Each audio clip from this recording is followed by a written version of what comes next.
ہمارے چینل سے جڑنے کے لیے YouTube سبسکرائب کریں۔ مفتی صاحب قبلہ، میرا بھی ایک سوال ہے کہ آخر ہم وہابیوں سے اتنی نفرت کیوں کرتے ہیں؟ اختلاف کی وجہ کیا ہے؟ وضاحت فرمائیں۔ اچھا ماشاءاللہ فیضان بھائی، آپ نے سوال کیا کہ وہابیوں سے بہت اچھا سوال کیا ہے۔ یہ ایک ایسا کوشچن ہے جو ہم سے بار بار کیا جاتا ہے، اور کئی بار مجھ سے یہ کوشچن اور یہ سوال پوچھا گیا ہے۔ میں ہر ایک کو جواب دیتا ہوں، لیکن اچھا کیا آپ نے اس پروگرام میں، درس کے پروگرام میں آپ نے جو ہے سوال فرمایا۔ آپ نے سوال کیا وہابیوں سے اتنی نفرت کیوں، اور اختلاف کی اصل وجہ کیا ہے، جھگڑے کی اصل وجہ کیا ہے؟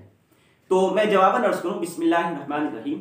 دیکھیے، اختلاف ہمارا وہابیوں سے کوئی ذاتی اختلاف نہیں، کوئی ہمارا ویکتیگت اختلاف ان سے نہیں ہے کہ پرسنل اختلاف ہمارا ہو، ہمارے اور ان کے مابین یہ کوئی ذاتی جھگڑا ہو، انہوں نے ہماری زمین جوتی ہو، ہمارا گھر لوٹا ہو، ہمارا کاروبار کو ٹھپ کیا ہو، یا ہمارے گھر میں ہماری عزتوں پہ حملہ کیا ہو، ایسا نہیں ہے۔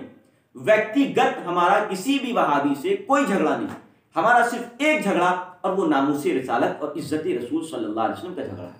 وہ جھگڑا کیا ہے؟ یاد رکھیے، فاتحہ کا جھگڑا، میلاد کا جھگڑا، قیام کا جھگڑا، صرف یہ جھگڑا نہیں ہے کہ وہ فاتحہ نہیں پڑھتے ہیں، ہم فاتحہ پڑھتے ہیں، وہ میلاد نہیں کرتے ہیں، ہم کرتے ہیں، وہ سلام نہیں پڑھتے ہیں، ہم پڑھتے ہیں، صرف اسی بات کا جھگڑا نہیں۔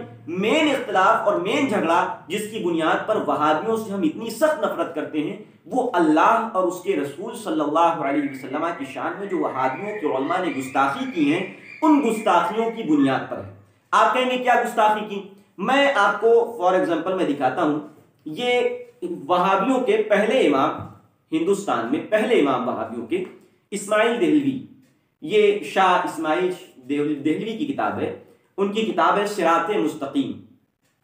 صراط مستقیم، اس کا صفحہ نمبر 148 ہے، یہ چھپی ہوئی ہے دارالکتاب دیوبند یو پی سے۔ اس کتاب میں لکھتے ہیں، کیا لکھتے ہیں آپ؟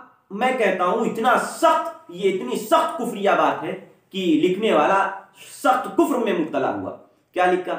ہاں، بمقتضائے ظلمات بعضها فوق بعض، زنا کے وسوسے سے اپنی بیوی کی مجامعت کا خیال بہتر ہے، اور شیخ یا اسی جیسے اور بزرگوں کی طرف خواہ جناب رسالت مآب ہی ہوں، اپنی ہمت کو لگا دینا اپنے بیل اور گدھے کی صورت میں مستغرق ہونے سے برا ہے۔ معاذ اللہ، سب بارہا معاذ اللہ، آپ بھی پڑھیے معاذ اللہ، سب پڑھیے معاذ اللہ۔ اتنی خطرناک و شدید توہین حضور نبی رحمت صلی اللہ علیہ وسلم کی اس خبیث نے کی ہے۔ اس نے کہا کہ نماز میں زنا کا خیال آ جائے، بیوی سے مجامعت کا خیال آ جائے، یا اسی طریقے سے بیل اور گدھے کی کا خیال آ جائے نماز میں، وہ تو ٹھیک ہے، لیکن جناب رسالت مآب کا خیال آ جائے، یہ سب سے برا ہے۔ یعنی بیل اور گدھے کے خیال میں ڈوب جانے سے برا حضور کا نماز میں خیال آ جانا۔ یہ حضور کی توہین نہیں، گستاخی نہیں۔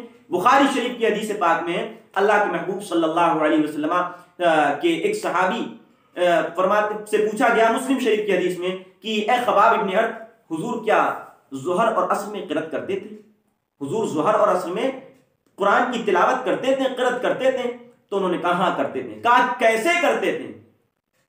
حضور تو آہستہ پڑھتے تھے، آپ نے کیسے جانا حضور علیہ السلام قرأت کرتے تھے؟ تو انہوں نے کہا ہم مصطفیٰ کے چہرے کو دیکھا کرتے تھے، حضور کی داڑھی ہلتی تھی تو ہم سمجھ جاتے تھے حضور قرأت فرمایا کرتے ہیں۔ سبحان اللہ، یہ صحابی کا عقیدہ ہے، وہابی کا عقیدہ نہیں۔ وہابی کا عقیدہ ہے کہ مصطفیٰ کا خیال آئے تو نماز گائے بیل گدھے کے خیال سے بدتر، اور صحابی حضور کی زیارت عین نماز میں کرتے ہیں۔ بخاری کی حدیث میں عین نماز میں، خاص نماز کے اندر حضور کی عزت و عظمت کی خاطر صحابی نماز کو بھول کر کے حضور کے چہرے کی جانب اپنا چہرہ کر لیتے ہیں، حضور کے رخ کی جانب اپنا رخ کر لیتے ہیں، اور کعبہ سے اپنے سینے کو موڑ دیتے ہیں۔ تو یہ وہابی کا عقیدہ۔ یہ ایک گستاخی میں نے بتایا، کتنی شدید ترین گستاخی کی۔ المختصر، یہ میں بہت جلدی بتا رہا ہوں۔ یہ دوسری توہین وہابیوں کی کیا ہے؟ یہی مولوی اسماعیل دہلوی ہے، اسی کی کتاب ہے تقویت الایمان، تقویت الایمان، مولوی اسماعیل دہلوی، اور یہ صدیقی مالی کتب خانہ رحیمیہ دیوبند سے چھپی ہوئی ہے۔ اس میں کیا لکھا ہے دیکھیے، لکھا ہے اللہ کی شان بہت بڑی ہے۔ صحیح، اللہ کی شان بہت بڑی ہے۔ ہاں، کیا لکھا؟ اللہ کی شان بہت بڑی، سب انبیاء اور اولیاء اس کے روبرو ایک ذرہ ناچیز سے بھی کمتر ہیں۔ معاذ اللہ رب العالمین، استغفر اللہ۔ یہ کتاب تقویت الایمان آپ دیکھ لیجئے، رحیمیہ کتب خانہ دیوبند سے چھپی ہوئی ہے. اس میں لکھا سب انبیاء اور اولیاء اس کے روبرو ایک ذرہ ناچیز سے کمتر ہے. اے ظالم تو میرے نبی علیہ السلام کو کیا کہنا چاہتا ہے؟ یعنی ایک ذرہ، ایک کنکر، اس کی عزت مصطفیٰ کریم علیہ السلام کے سامنے ہے، مگر حضور کی عزت اور انبیاء اور اولیاء کی عزت اللہ کے سامنے نہیں. ذرے کو اللہ نے عزت بخشی ہے مگر مصطفیٰ کو عزت اللہ نے نہیں بخشی. یہ ظالم تو امت کو یہ عقیدہ دینا چاہتا ہے. تو ہمارا وہابیوں سے جو جھگڑا ہے وہ کوئی، ہم پھر بتا دیتے ہیں، ذاتی جھگڑا نہیں ہے، کوئی ذاتی اختلاف نہیں، صرف وہابیوں سے جھگڑا انہی عقائد گستاخانہ کی بنیاد پر، گستاخی بھرے عقیدے جو ان کے ہیں، غلیظ عقیدے، گندے عقیدے جو انہوں نے اپنی کتاب میں لکھے، چھاپے اور پڑھ رہے ہیں، اس کا سمرتھن کرتے ہیں. اس بنیاد پر میرا ان سے جھگڑا ہے، اختلاف ہے. یہ ہاں، حالانکہ اللہ تعالیٰ قرآن میں کیا فرماتا ہے؟ وَعِزَّةُ لِلَّهِ وَرَسُولِهِ وَلِلْمُؤْمِنِينَ، کہ عزت تو اللہ کے لیے، اس کے رسول کے لیے اور مومنین کے لیے. اللہ قرآن میں فرماتا ہے تِلْكَ الرُّسُلُ فَضَّلْنَا بَعْضَهُمْ عَلَى بَعْضٍ مِنْهُمْ مَنْ كَلَّمَ اللَّهُ وَرَفَعَ بَعْضَهُمْ فَوْقَ دَرَجَاتٍ. یہ وہ رسول ہیں جن کو ہم نے درجوں فضیلتیں بخشی، جن کو ہم نے بعض پر فضیلت بخشی ہے. بعض رسولوں کو بعض پر فضیلت بخشی. ان میں سے کچھ وہ ہیں جن کو ہم نے کوہ طور پر بلا کر کلام فرما کر کے فضیلت بخشی. کچھ تو وہ ہیں جن کو درجوں بلندیاں عطا فرمائیں، یعنی معراج کی شب اپنے پاس بلا کر کے اپنا دیدار کرایا. کیا ایک اللہ نے یہ ذرے کو بھی یہ عزت بخشی ہے؟ نہیں بخشی. ظالم، اس عقیدے کی بنیاد پر ہمارا تجھ سے جھگڑا ہے. ہم اور کسی وجہ سے جھگڑا نہیں کرتے. اور میں جانتا ہوں میری اس بات سے بہت سے لوگ ناراض ہوں گے. ہمیں کسی کو خوش کرنا مقصود نہیں ہے. نہ مجھ سے، میں نہیں چاہتا کہ مجھ سے کوئی وہابی دیوبندی خوش ہو. میں نہیں چاہتا کہ گستاخ حضور کا کوئی خوش ہو. نہ میں اس کا سمرتھن کرتا ہوں کسی مسئلے پر. بات سن لیں صاحب، بات سن لیں. ہاں، اور یہ دوسرا مسئلہ دیکھیے کیا کتنی غلیظ توہین کی. یہ کتاب ہے ان کی، کیا نام ہے، حفظ الایمان. حفظ الایمان، حفظ الایمان، یہ کتاب ہے حفظ الایمان. اس کو لکھنے والے مولوی اشرف علی تھانوی ہیں. انہوں نے ان سے سوال کیا گیا تھا کہ حضور اسلام کو علم غیب ہے کہ نہیں. اس کے جواب میں انہوں نے جواب لکھا. اس کے بعد انہوں نے سوال کیا کہ حضور کو تھوڑا علم غیب ہے یا زیادہ؟ تھوڑا علم غیب ہے یا زیادہ؟ سارا علم غیب ہے یا کچھ کم؟ سارا علم غیب تو ہو نہیں سکتا، یہ تو عقلاً نقلاً باطل ہے. تھوڑا علم غیب تو رہا تھوڑا علم غیب، تو اس میں حضور کی کیا تخصیص؟ ایسا علم غیب تو زید، عمر، بکر، جانور، گھوڑے، گدھے، کتے، بلے سب کو حاصل ہے. معاذ اللہ رب العالمین، استغفر اللہ. یہ اشرف علی تھانوی کتاب میں پڑھے دیتا ہوں. پھر یہ کہ آپ کی ذات مقدسہ پر علم غیب کا حکم کیا جانا اگر بقول زید صحیح ہو تو دریافت طلب یہ امر ہے کہ اس غیب سے مراد بعض غیب ہے یا کل غیب. اگر بعض علوم غیبیہ مراد ہیں تو اس میں حضور کی ہی کیا تخصیص ہے؟ ایسا علم غیب تو زید و عمر، بلکہ ہر صبی و مجنون، بلکہ جمیع حیوانات و بہائم کے لیے بھی حاصل ہے. استغفر اللہ. کیا کہا کہ ایسا علم غیب تو زید و عمر، بدھو، نتھو، خیرو، سبھی مانے ہوتا ہے بچہ، مجنون مانے پاگل، جمیع حیوانات مانے جانور، بہائم مانے چوپائے، یعنی ایسا علم تو جانوروں چوپائے کو بھی حاصل ہے. معاذ اللہ. نبی کے علم کی یہ توہین، حضور کی دشمنی میں تم اس قدر گر گئے کہ مصطفیٰ کے علم مبارک کو تم جانور اور گھوڑے گدھے کے علم سے تشبیہ دے رہے ہو. معاذ اللہ رب العالمین، استغفر اللہ. ان گستاخیوں کی بنیاد پر ہمارا وہابیوں سے جھگڑا ہے. ایک مولوی، وہ خلیل احمد امبیٹی، میرے پاس کتاب رکھی برائن قاطعہ، وہ اس میں رکھی برائن قاطعہ. برائن قاطعہ میں خلیل احمد امبیٹی نے کہا کہ ملک الموت اور شیطان کو اللہ کے نبی علیہ السلام سے زیادہ علم حاصل ہے. اس پہ وہاں پر وہ لکھا گستاخی کی. اس میں جو ہے یہ قاسم نانوتوی ان کے بہت قابل بنتے ہیں. یہ قاسم نانوتوی، یہ تہذیب الناس ان کی کتاب ہے. تہذیب الناس میں انہوں نے لکھا کہ آخری نبی ماننا یہ تو عوام کا خیال ہے. اہل فہم پر روشن ہوگا کہ تقدم یا تاخر زمانی میں بھی ذات کچھ فضیلت نہیں. یعنی آخری نبی ماننا حضور علیہ السلام کو یہ تو عوام نہ سمجھ کا خیال ہے، لیکن سمجھدار لوگوں کا یہ خیال نہیں کہ آخری نبی حضور علیہ السلام ہے. یہ سمجھدار لوگوں کا خیال. یہ خاتمیت محمدی کا انکار ہوا کہ نہیں؟ کہا اگر بالفرض بعد زمانے نبوی صلی اللہ علیہ وسلم بھی کوئی نبی پیدا ہو جائے تو بھی خاتمیت محمدی میں فرق نہیں پڑے گا. اور ظالم تو کیا عقیدہ دینا چاہتا ہے امت کو؟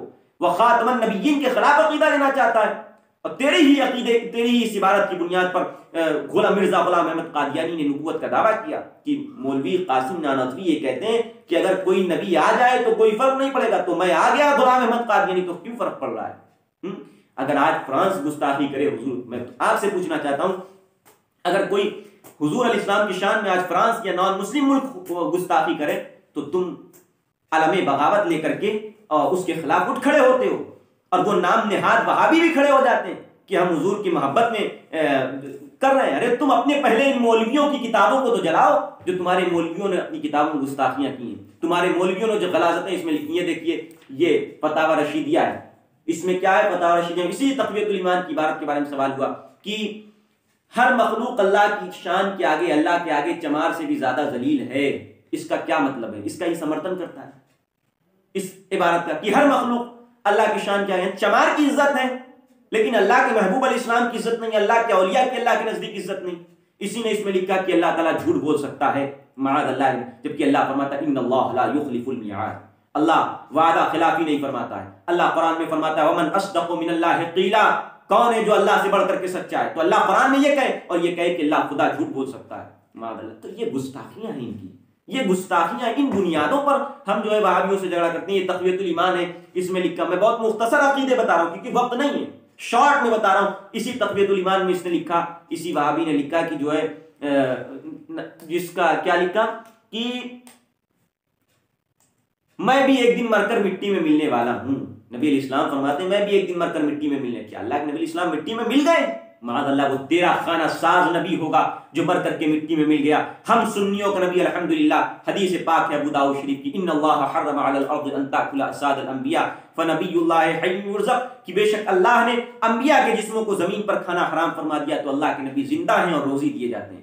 یہ ہمارا عقیدہ ہے کہ اللہ کے نبی مر کر مٹی میں نہیں ملے. یہ تمہارا نبی ہوگا خانہ ساز نبی جو تم نے اپنے گھر میں تیار کی, جس کو نبوت کا صحرا دیا ہوگا. مرزا غلام احمد قادیانی تمہارا نبی جس نے جو مر کر کے مٹی میں مل گیا. الحمدللہ ہمارا نبی کل بھی زندہ تھا, آج بھی زندہ ہے اور صبح قیامت تک زندہ رہے گا. اور مولا حضرت کی زبان میں کہتے رہیں گے تو زندہ ہے واللہ, تو زندہ ہے واللہ, میرے چشم عالم سے چھپ جانے. تو میں صاف پیغام, آخری پیغام یہ دینا چاہتا ہوں, سن لو سب, نانپارا والوں سن لو, نانپارا کے باہر والوں سن لو, عزیلون سے تعلق رکھنے والوں سن لو, مجھ سے تعلق رکھنے والوں سن لو, مجھ سے عقیدت اور محبت رکھنے والوں سن لو. وہابیت ایک ناسور ہے. ان کے علماء نے اپنی کتابوں میں حضور علیہ السلام کی گستاخیاں کی ہیں. آج آپ اتحاد و اتفاق کرنا چاہیں تو قطعاً ہم مرتے مرتے مر جائیں گے, لیکن حضور کے گستاخوں کے ساتھ اتحاد و اتفاق کسی طریقے سے نہیں کر سکتے ہیں, کبھی نہیں کر سکتے ہیں. تمہارے عالموں پر یہ گستاخی کا فتویٰ آج سے 100 سال پہلے ہے. تم اس کتابوں کو چھاپتے رہو, گستاخیوں کو بانٹتے رہو, پڑھتے رہو, سمرتھن کرتے رہو اور مجھ سے یہ امید لگاؤ کہ ہم تمہارے ساتھ ہیں, تمہارا سمرتھن کریں. یہ کبھی نہیں ہو سکتا کہ ہم گستاخوں کا سمرتھن کریں.